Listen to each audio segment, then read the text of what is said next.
Nobody puts Biden donors in a corner. In the Middle East, friends are hard to find and even harder to keep. The president wants to pull out of Syria. Big issues are headed to the Supreme Court. I'm Jamal Simmons. Here's why you should care.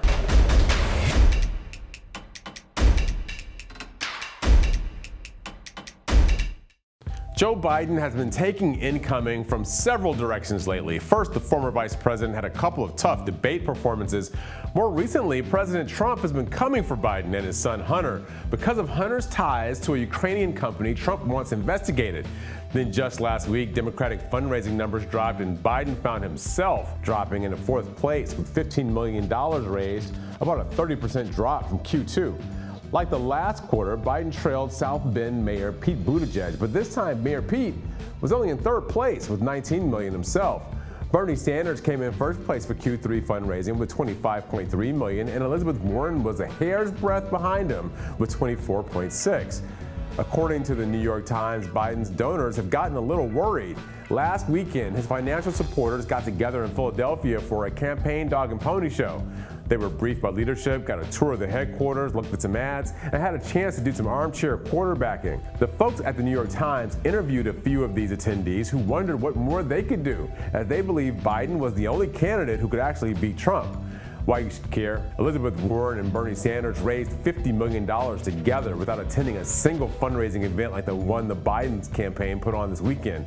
Those candidates have the chance to talk directly to voters while Biden spends more time in small clutches with big dollar supporters. But it doesn't seem to be paying off.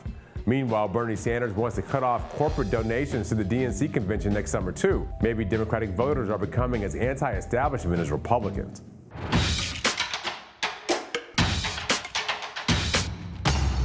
We're turning our attention overseas to Syria.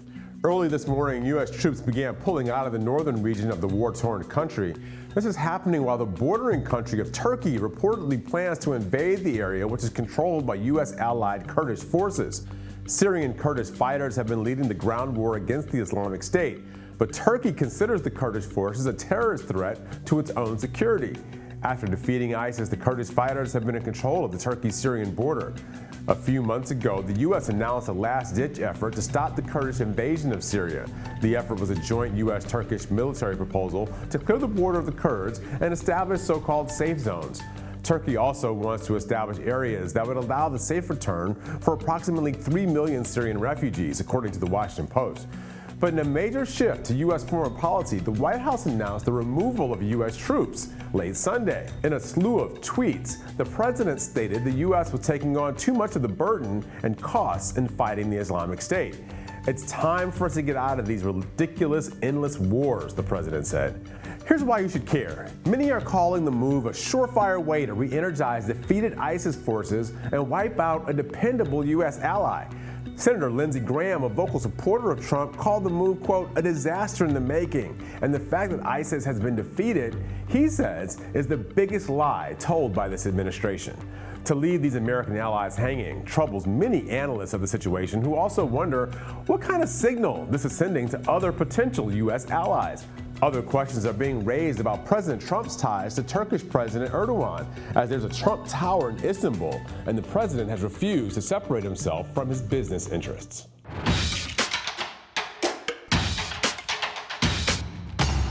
The Supreme Court unveiled which cases it will take up this term, and its ability to remain impartial will be tested. Justices will be forced to rule on cases ranging from abortion, gun rights, LGBTQ issues, separation of church and state, immigration, and impeachment. And with a mostly conservative bench, we could see the court's decisions veer to the right. While Supreme Court justices don't like to get tangled in cases that are deeply divisive, the truth is they don't always have a choice. The cases they review get determined in lower courts, which can get divided over major questions. This coming session, cases about whether an employer can fire an employee because of sexual preference will be heard, religious liberty in schools, loosening gun laws, dismantling DACA, and whether the president can be shielded from congressional checks. All that will come before this Supreme Court. Now, why should you care?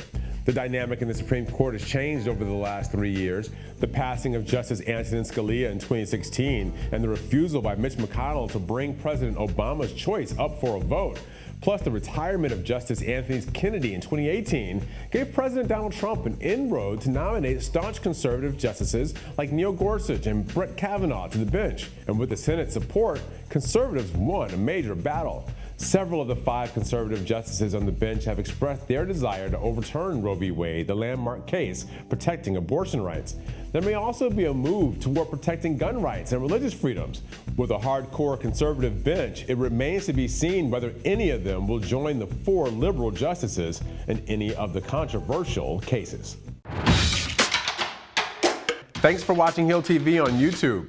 Be sure to click subscribe and hit the bell so you know when we post new videos. And head to thehill.com for all the latest political news.